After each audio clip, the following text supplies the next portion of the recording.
Hi everyone. I hope everyone is feeling good tonight. Welcome to Club Bed. I'm going to start our music now in a moment. I'm going to put on a sleep subliminal. I'm going to try to make sure that it's a powerful one. I'm trying to find one that isn't too distracting.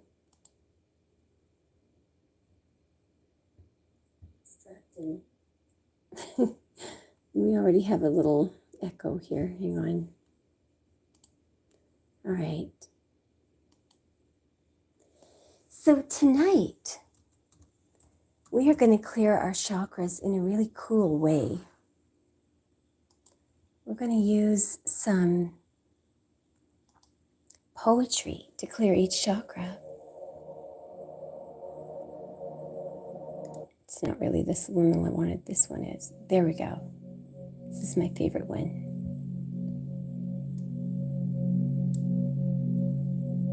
So this subliminal that you're hearing in the background, you can catch it on the YouTube channel called Celestial Subliminals.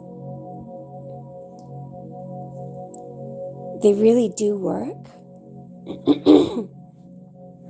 It's best to have them on in the background or on some earphones near your bed while you're sleeping, where you're going to sleep. And if you get on Celestial Subliminals and hit their playlist, you'll find a list of different types of things that you'd like to do. For example, for me, for a tarot card reader, there's actually a whole playlist to help increase your telepathy or your intuition.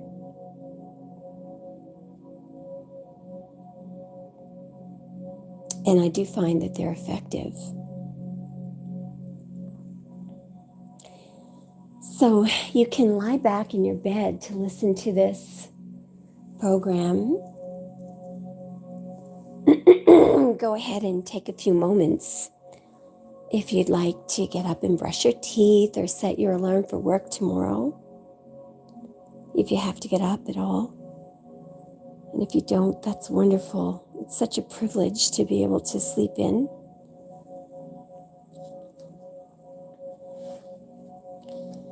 So what we do normally on these sessions is we try to clear our chakras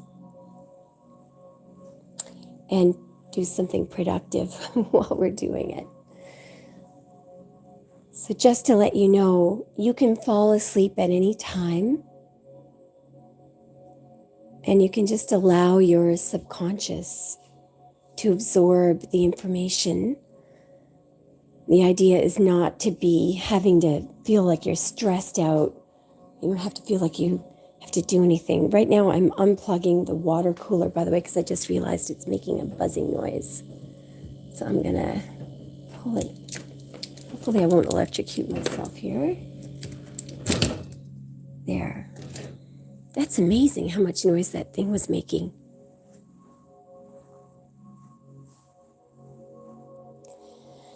So let's do one breathing exercise before we begin. I'm going to get you to empty your lungs first. So I'm going to get you to breathe out.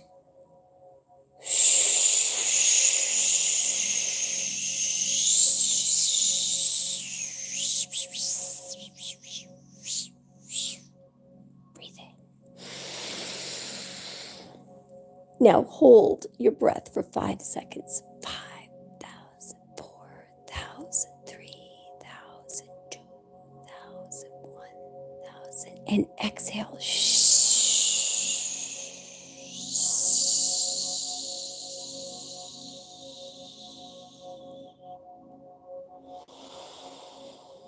And one trick that I always use to relax my whole body is it's just a really simple thing that you might want to try right now.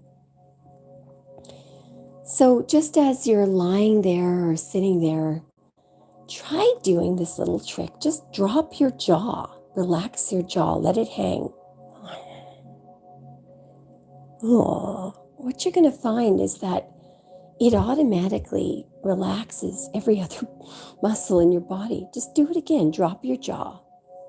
Let your mouth hang right wide open. Drop your jaw. Relax your jaw. What you'll find is that your face has to relax. Your stomach muscles have to relax. Everything has to relax. And isn't it funny? Because sometimes when we fall asleep, we actually look like that. We have our jaws dropped. Hi, everyone. I see you guys saying hello. Hi, back. All right, so what we're going to try doing, first of all, is we're going to talk about the root chakra. And we're going to clear your root chakra with a poem. And you might think that's a very strange thing to do, and it is kind of. It's kind of a strange thing to do. But we're going to do it. So what the root chakra is all about really is power. It is the chakra. Now, there are some people that believe that there's a foot chakra. But, we're going to just deal with the 7 chakras that we normally talk about. So the root chakra, really, it's the farthest from the crown chakra. And it's all about your stability and your security and the amount of respect that other people have for you. So the poem that I chose for us to use to clear our root chakra is called Invictus. And this poem was written a very long time ago. I think it was in the early 1900s. It's by William Ernest Henley.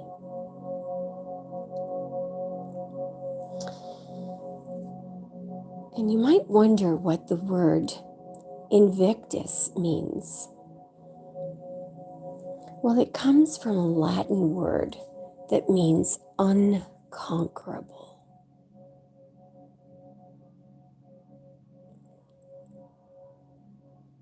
So if you think about that word, and you think about the whole idea of being unconquerable, of being so grounded, so secure in yourself, that's really what the root chakra is all about. I mean, you hear all these visualizations to visualize a roof over your head and all these things, but no, it's not about being stable because you have a roof over your head.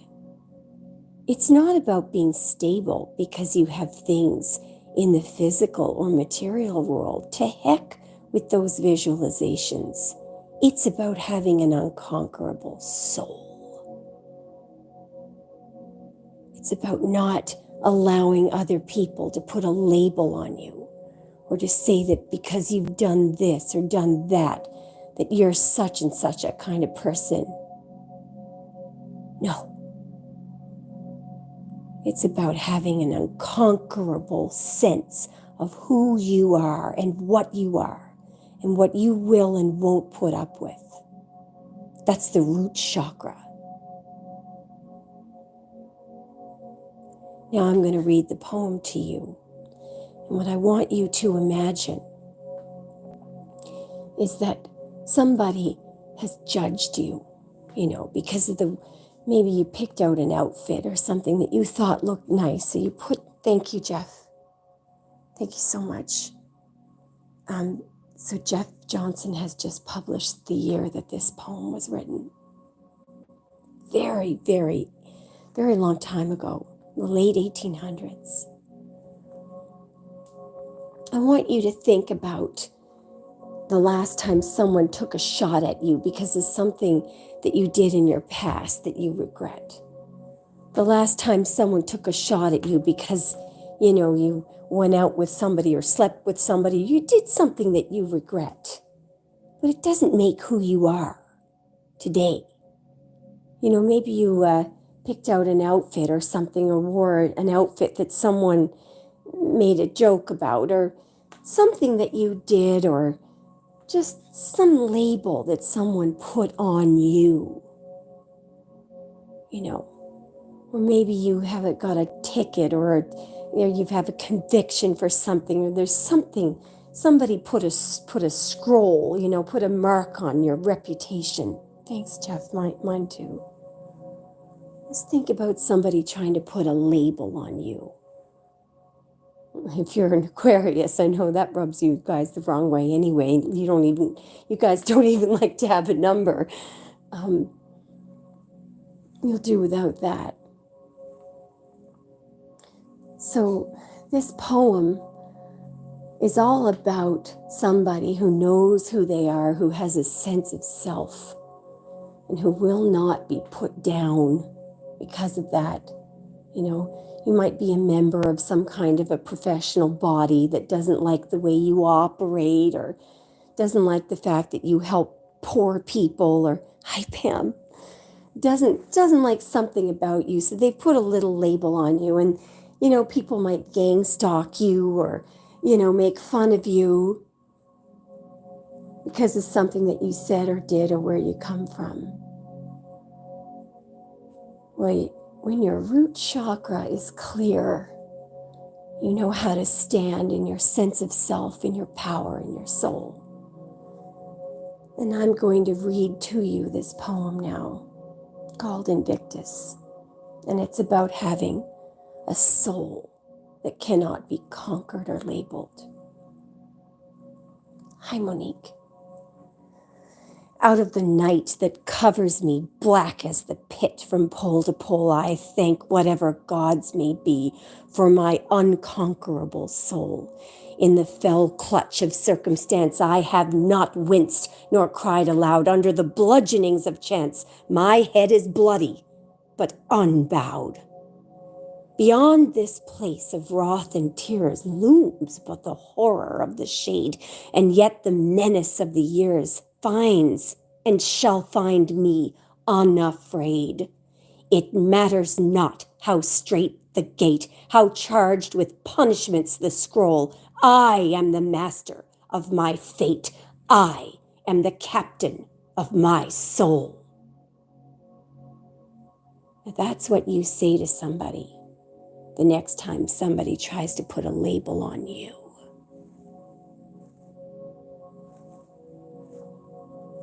That's the root chakra speaking there.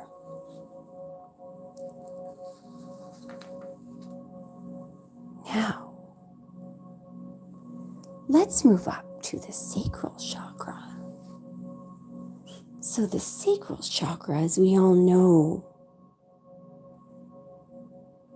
is the place where we attach our passion, the things that we like to do, the life that we like to live. And I was thinking tonight that we could discuss that fun poem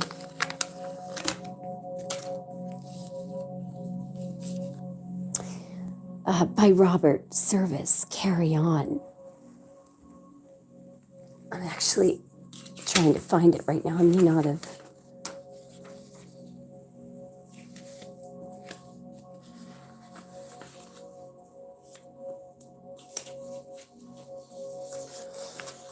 Do you know what my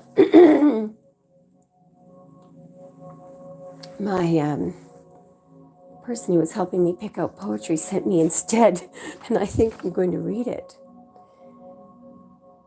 It is called A Psalm of Life by Henry Wadsworth Longfellow.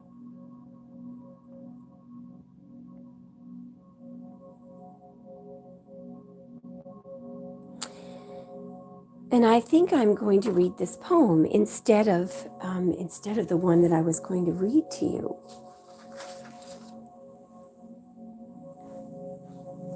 And I may read it for the Heart Chakra instead.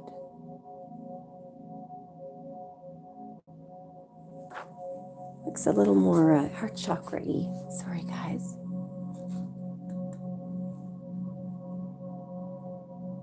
Oh no, this person is intent on me reading a Psalm of Life. All right, so we shall. So this poem is all about up and doing. Here we go. Tell me not in mournful numbers, life is but an empty dream. For the soul is dead that slumbers, and things are not what they seem. Life is real, life is earnest, and the grave is not its goal. Dust thou art to dust returnest was not spoken of the soul. Not enjoyment and not sorrow is our destined end or way, but to act, that each tomorrow finds us farther than today. Art is long and time is fleeting, and our hearts, though stout and brave, still like muffled drums are beating. Funeral marches to the grave. In the world's broad field of battle, in the bivouac of life, be not dumb, driven cattle, be a hero in the strife. Trust no future, however pleasant. Let the dead past bury its dead. Act in the living present, heart within and God o'erhead.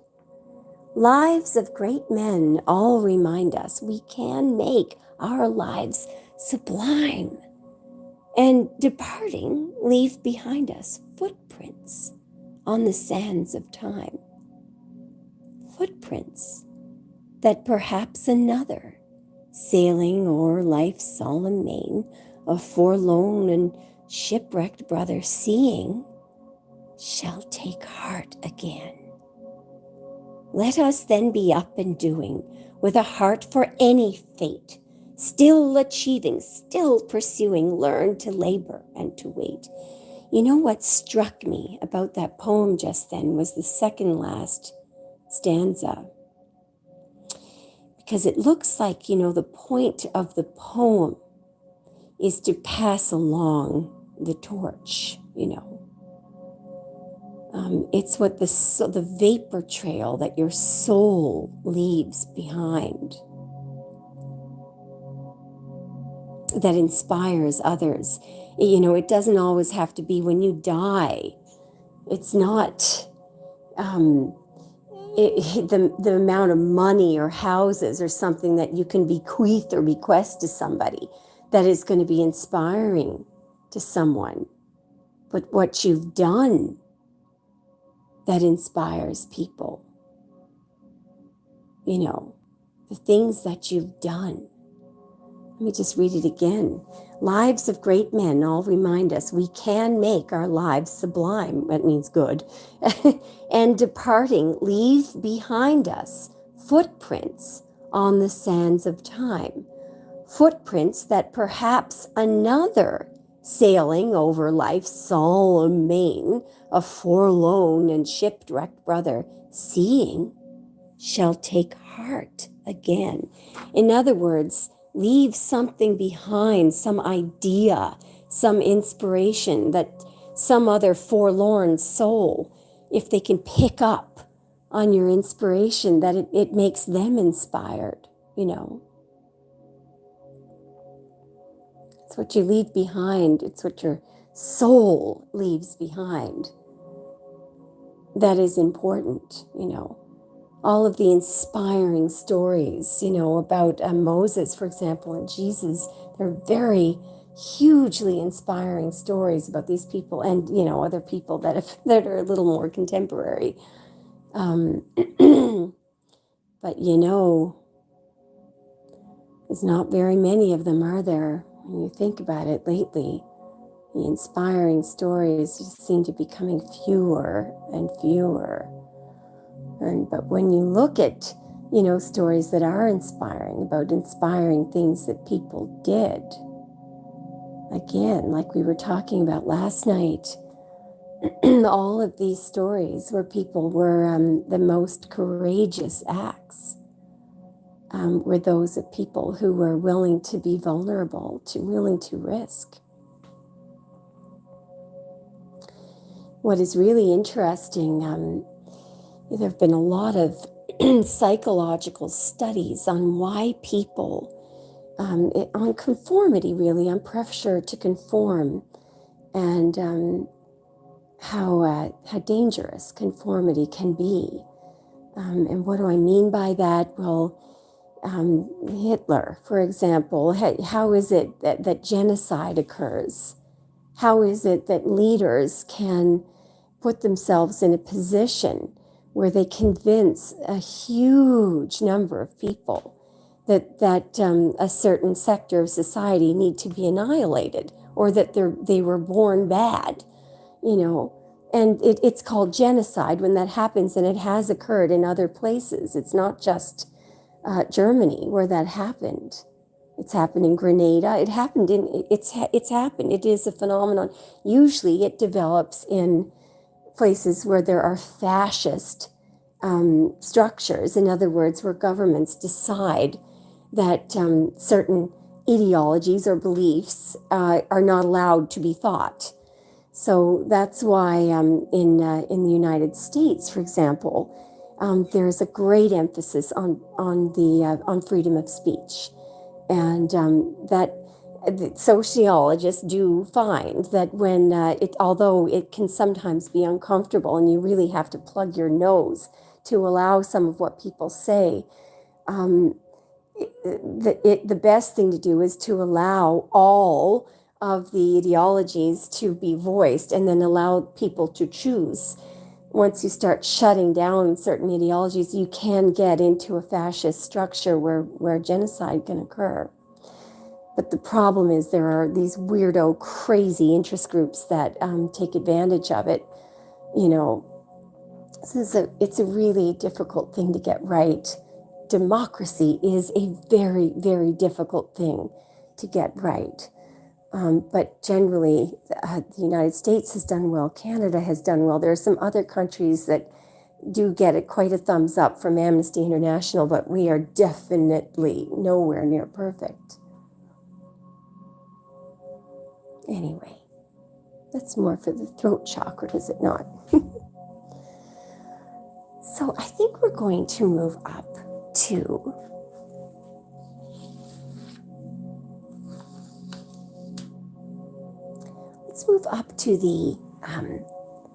the solar plexus chakra. I was thinking about talking about an actor and using a really short poem for this chakra. It shines out. It's like a miniature sun that shines. Actors often shine out. They show who they are. When actors are preparing for a piece of, when they're preparing for theater, or they're, I guess, young actors today, theater really, I don't know how popular it is, but a lot of the younger actors, what used to be theater has now become movies for them. But we do have a lot of really talented young actors. And when they're, preparing, when they're studying their scripts, and they're preparing for a scene or a performance, it's like an art, standing back and watching them perform. It's incredible what they can do, and what they do to get themselves into character. So I thought I would read a little clip from Macbeth, from Shakespeare.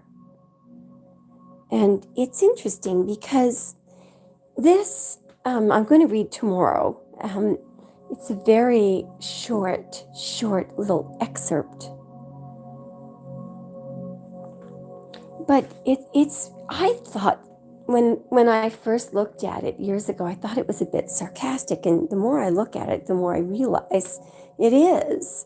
But what he's saying when he talks about the actor that struts and frets his hour upon the stage and then is heard no more, it reminds me so much of somebody, an actor or somebody who is taking all of their soul, everything that they like to do, and they're channeling it into this one energy and putting on such a good performance. It is so perfect, but then it's gone, then it's done, and it reminds you of how fleeting life actually is, and how present moments are so important. But then they're gone, Anyway, let me read it to you.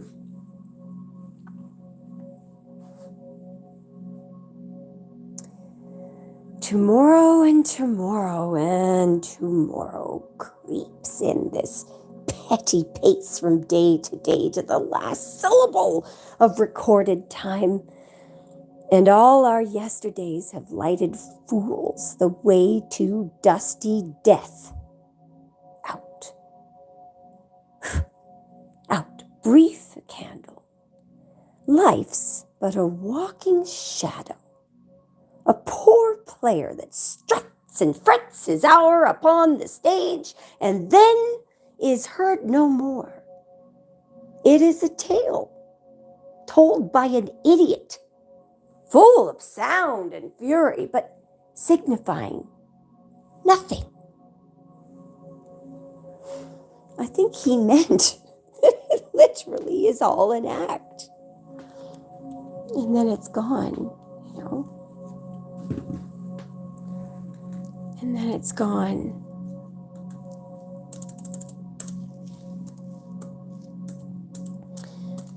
So now,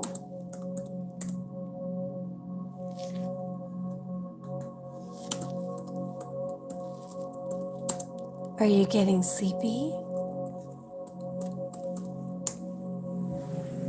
Are you getting very, very sleepy? Are you allowing your whole body to be immersed in this theta wave? From head to toe and back again. As you're lying there, can you feel your root chakra center at the base of your spine slowly turning in a counterclockwise direction, pulling security and money toward you? And then part of that energy activates your sacral chakra. And that beautiful amber orange center starts churning in the same direction, in a counterclockwise direction, a little bit faster. And it's such a beautiful, brilliant orange. And then that energy goes right up to between your rib cage and this gorgeous, it's almost like you flicked a switch and turned on a light, and this beautiful, brilliant, almost like a UVA light bulb just silently blinks on, lights up the whole room around you. And then that activates the energy in your heart chakra. And around your whole chest area, there's this incredibly gorgeous emerald green glow. It's emanating from you and it's churning in a counterclockwise direction. And you're starting to feel a lot of love all over your body. All over your body.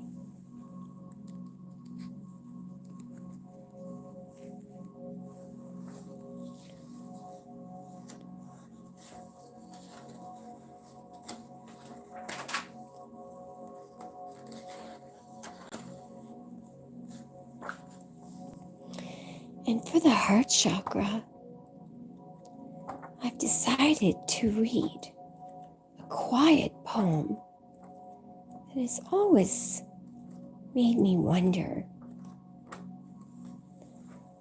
who was inside this house. And perhaps because I'm about to read you some Walter de la Mare, who lived from 1873 to 1956. He was born in Kent, England. He worked as a clerk in an oil company for about 18 years, believe it or not. He wrote a lot of children's poetry. And I'll tell you a funny story. When I was little, my mother put me in a lot of music festivals. And I had 2 musical instruments. I played piano and clarinet. But I also did a lot of singing and something that was called back then solo speech. And when I was really young, there was a poem that I would always use by Walter de la Mare. And even when I was up against people who were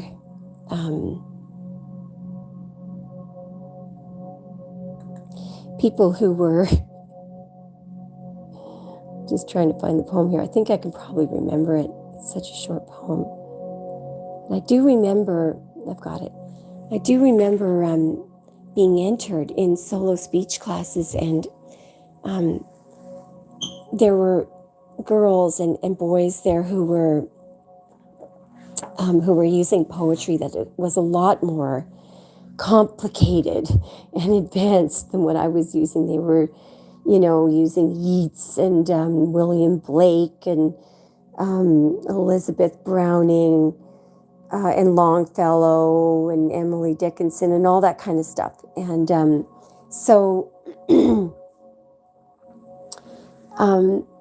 but I really didn't understand any of that poetry at all, and I didn't like it. So I think I managed about 3 years in a row to enter this solo speech class using this same poem that I'm about to read to you, and I came in first place every single time. Now, the poem that I'm about to read to you, apparently de la Mare had a frightening incident where it's exactly what happened. He thought he heard somebody knocking at his door. You can actually Google this. But it scared him because there was nobody there.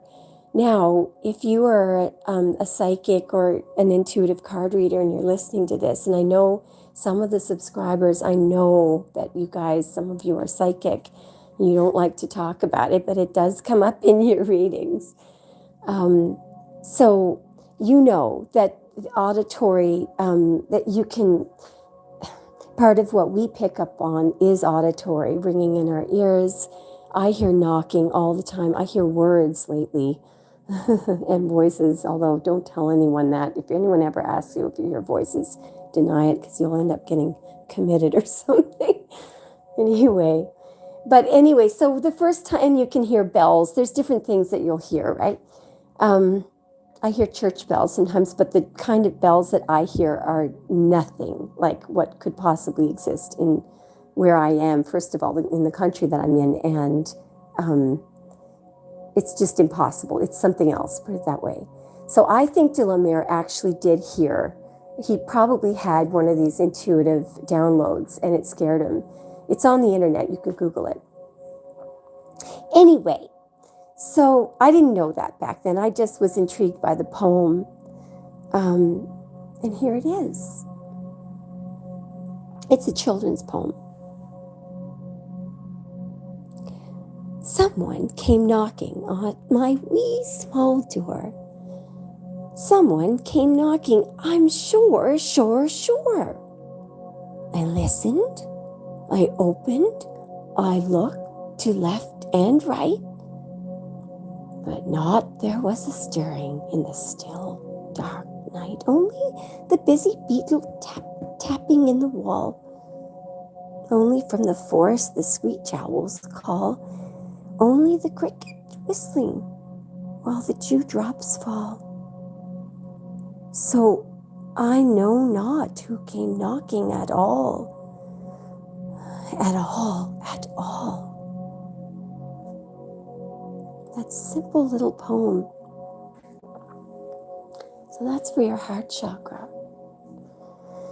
Now how about our throat chakra? So while I read you the next poem, you're going to get very, very sleepy.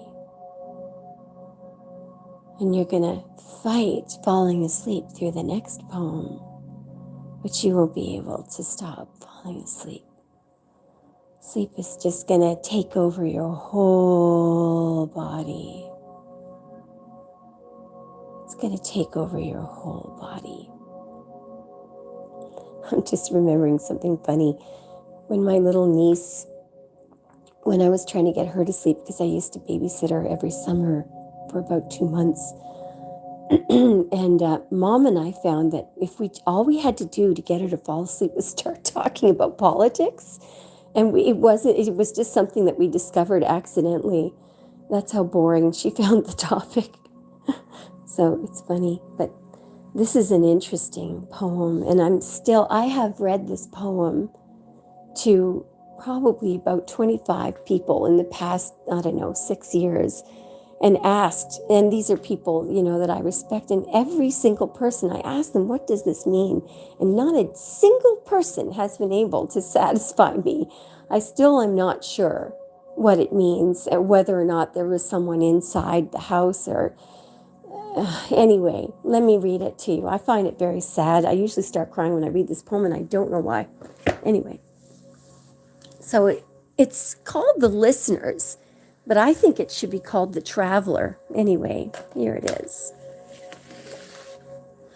What you have to picture, by the way, with this poem is a dark forest in the nighttime, but it's still, and it's a forest in the summer, okay, in the dead of night. So if you live in an area where there's wilderness, we're thinking about the forest with a mossy floor, okay? Is there anybody there?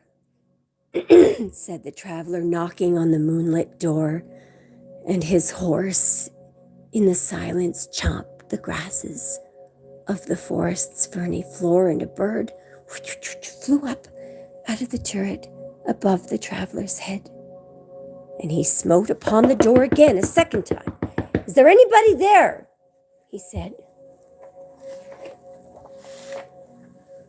But no one descended to the traveler. No head from the leaf-fringed sill leaned over and looked into his gray eyes where he stood perplexed and still.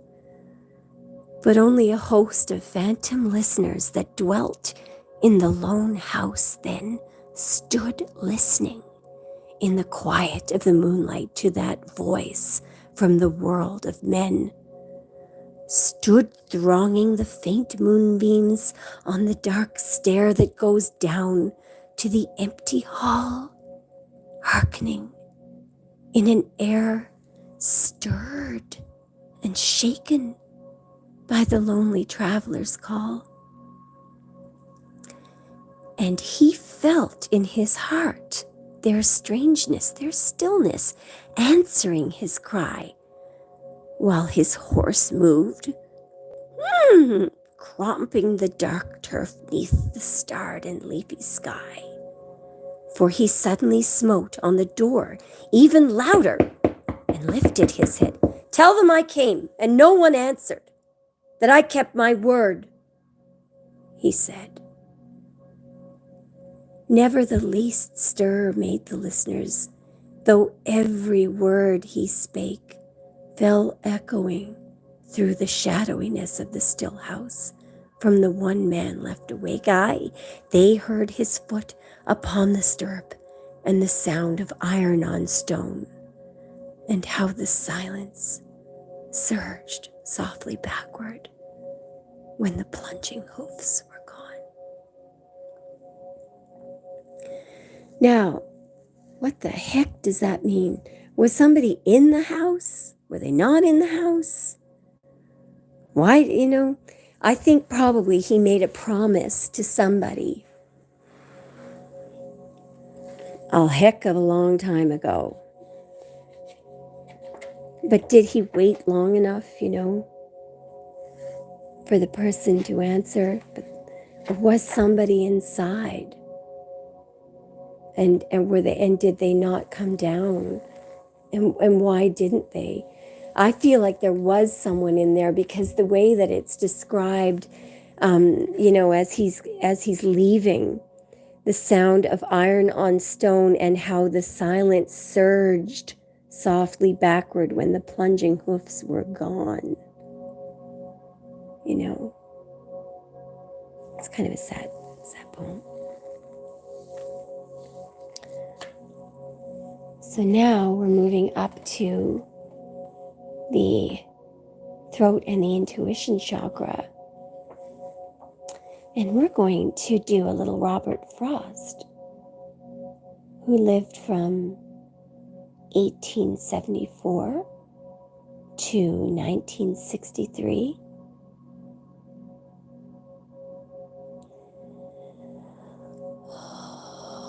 So he was American. He lived in San Francisco, New Hampshire, New England. I really liked his hair. I'll tell you a funny story about this poem. So I was waiting once to fly out of the community where my parents are living. And my flight got delayed for the umpteenth time. And so I had my suitcases there, and I was sitting in their living room, and they were kind of looking anxious. I think they kind of wanted me to get out of there. Anyway, so I was sitting there, and there was I just heard a knocking on the door here. Anyway, I was sitting there, and there was a book of poetry on the coffee table, and I wanted to start conversation just because there was this silence, right? And it was an odd, I just thought, well, let's just start some conversation. I didn't mean for anyone to start arguing about anything, but anyway, it was kind of funny, because before me was The Road Not Taken by Robert Frost. And so I thought, well, I know what I'll do. I'll get Dad's opinion on what it meant, because I always wondered, I think everybody, there's, my God, there's podcasts and YouTube videos and books written about what this means, and who the heck knows?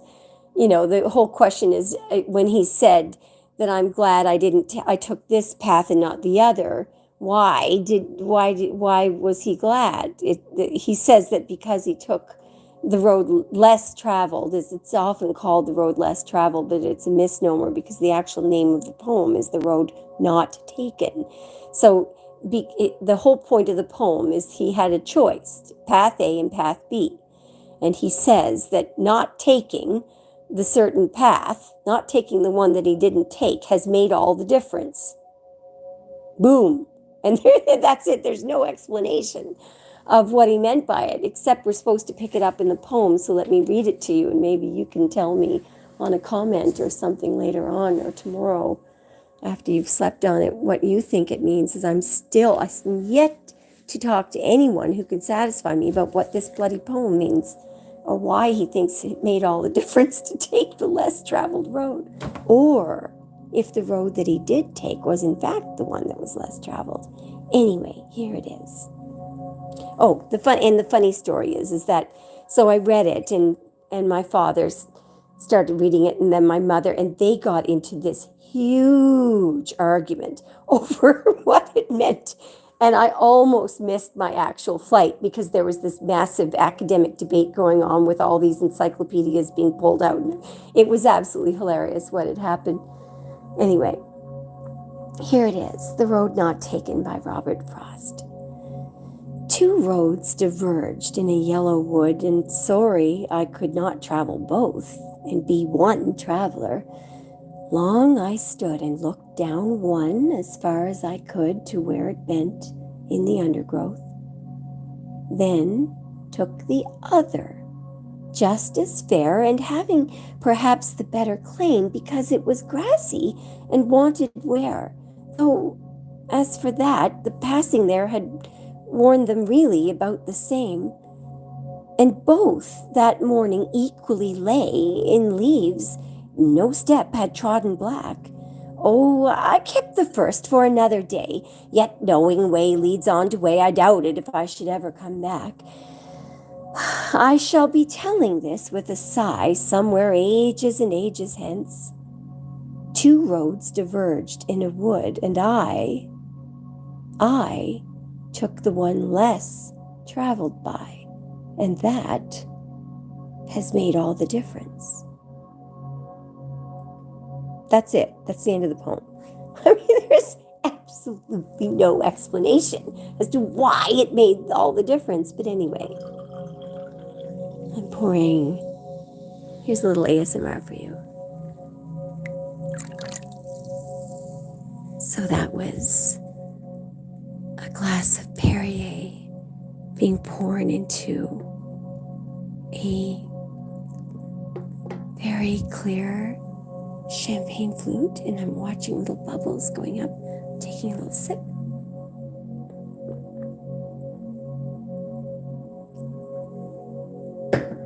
And now I'm putting my glass back down on the counter.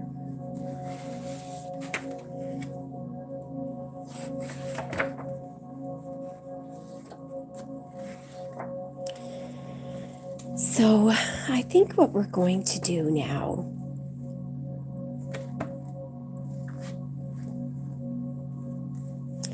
is we're going to talk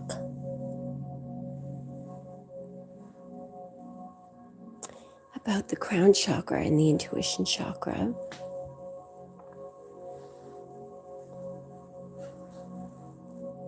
Actually spinning around here in the kitchen because there was another poem I was going to read out, but I don't know what happened to it. It's all right. It was actually the lyrics to a Pearl Jam song. Maybe I can find it. I'll tell you the song that I was going to read to you, the lyrics to the song, was Nothing Man by Pearl Jam, but maybe I'll just tell you about the song instead, and you can listen to it tomorrow.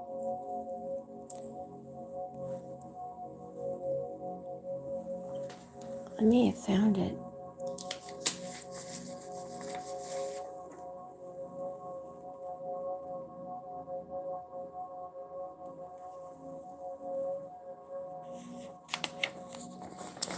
So anyway, the Crown Chakra is a beautiful mauve color. And what's mauve? It's sort of, I always like to think of grape popsicles. I don't know if you remember if you ever had the stomach flu, and for some reason, people would always bring popsicles to you if you were sick. I guess it was the only thing that you could keep down. Sugar sometimes too reduces nausea. But the color of the Crown Chakra, it isn't as light mauve as people describe it, and as you see in pictures on the internet. In my humble opinion, from the way that I intuit it, it's more the color of the grape popsicle. And this chakra, of course, helps you receive guidance from your higher self, from the divine.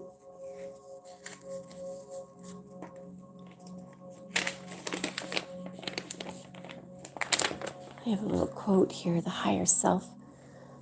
I'll connect this with tarot in a moment because I wanted to talk about the higher self and the Crown Chakra and the Chariot card, because the Chariot card seems to be coming up an awful lot lately in the readings, and I think that it's probably the male energy that the people that I'm reading for, it's your person. So if you're a female, it's your person. If you're a man, this is you.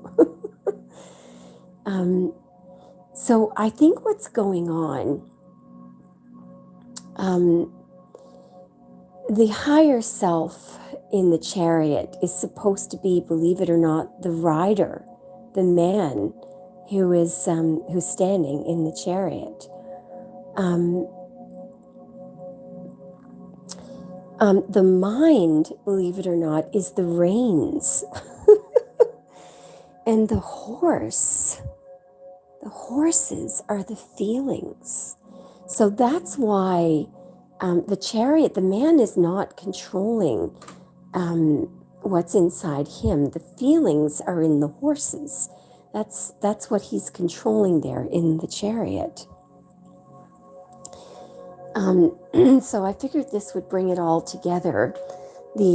Everything, all of the chakras together would be the man in the chariot tonight. If I can get this quote right, and I just have to think about this for a second. Self is the higher self. That's the rider in the chariot.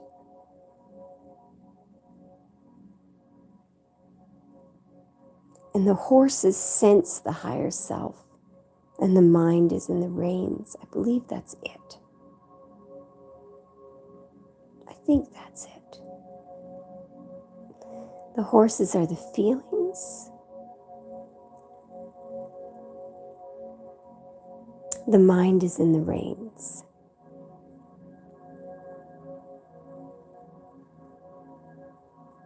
Anyway. The man, I mean, it's incredible when you think about the imagery in that card. The chest plate that the man wears, the rider in the chariot.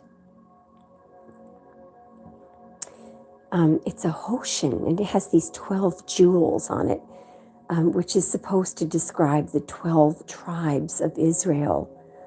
I actually borrowed a Bible from my father tonight, and in the back of the Bible, I was surprised to see not only did they have the, where did I put it? It's over here somewhere. The path of Exodus, path that Moses took, but they had all of the 12 tribes and the names and everything in the back of the Bible. Where the heck did that Bible go?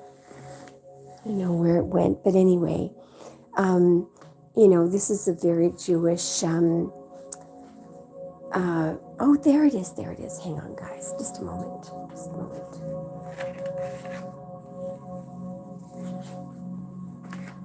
I'm going to go to the very back. Modern Jerusalem. So those 12 jewels, yep. C-A-N-A, Khan, as divided among the 12 tribes. These were 12 families, the dominions of David and Solomon. And it even has the route of the Exodus. They had to walk a long way, that's for sure.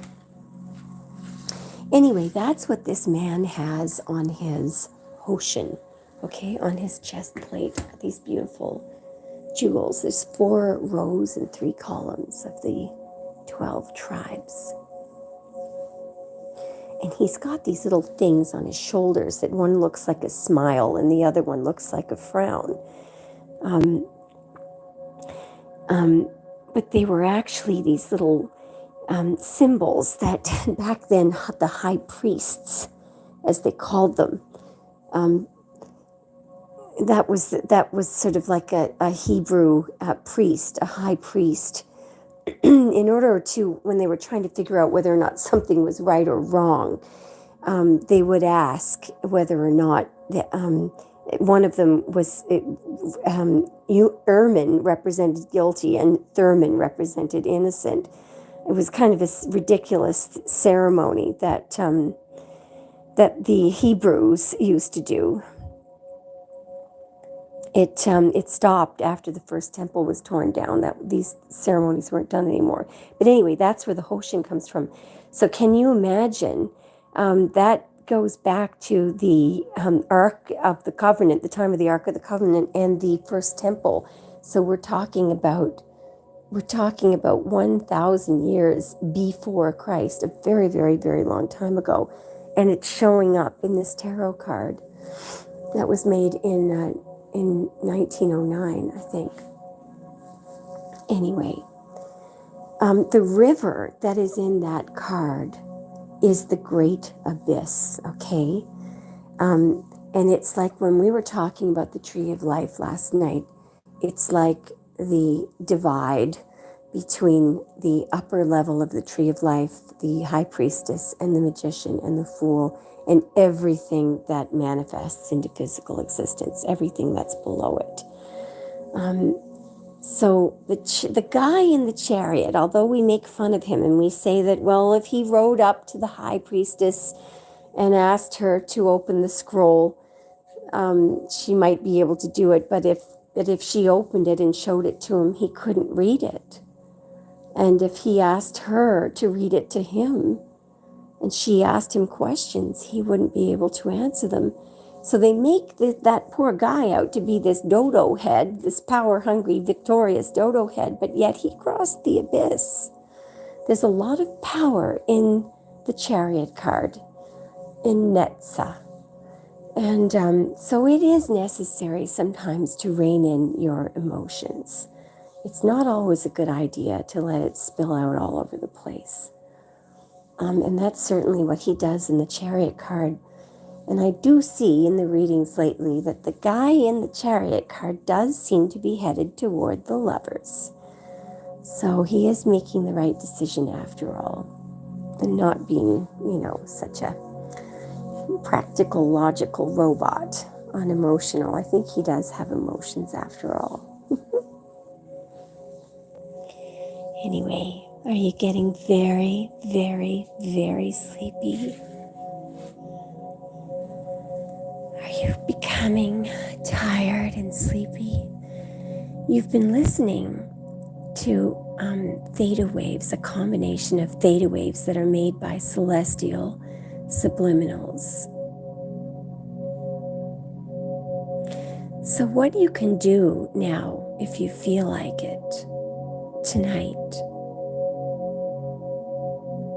is you can allow yourself just to fall into an incredibly deep sleep.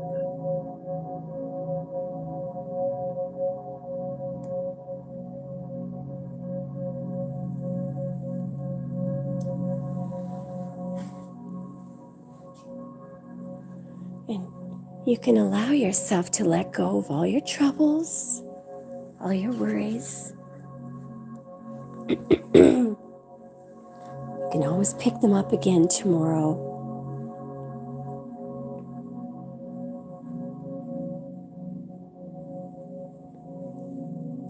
And what a great job you've done tonight just to show up. And I'm just going to take you now just from the top of your head down to your feet and back up again. So near the top of your head, you have a beautiful mauve-colored dome, protective dome over the top of your head. And it allows you to consult with your higher self when you're making decisions, to make the right decision. Inside your head, you have this beautiful, it's almost like a miniature globe. It spins on its own little axis and little sparks fly off this globe.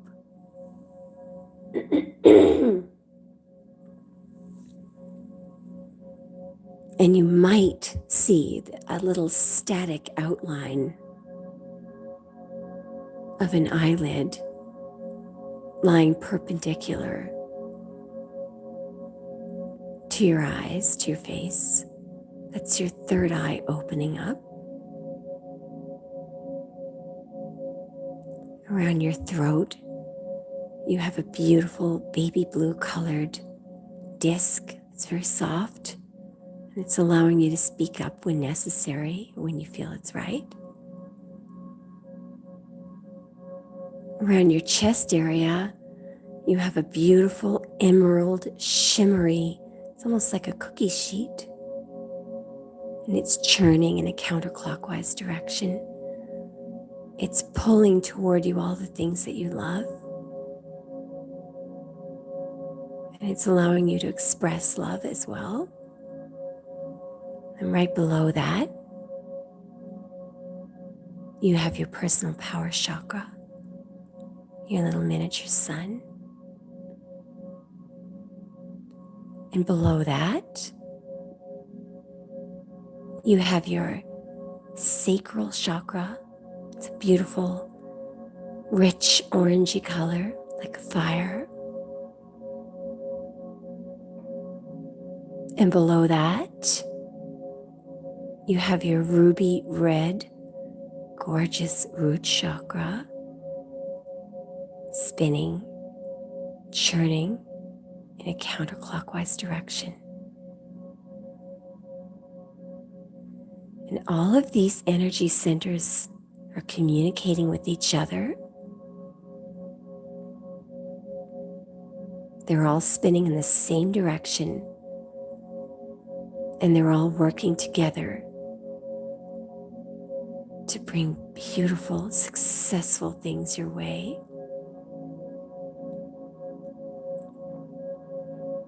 Don't worry. If anything has gone wrong with your personal relationships or anything, don't worry about it. Just let the worries go.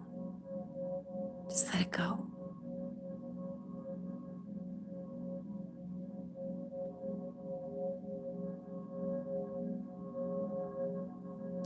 You know, when things are in a mess, think about, I once watched this bird that had this absolutely very intricate nest built on the top of our office building.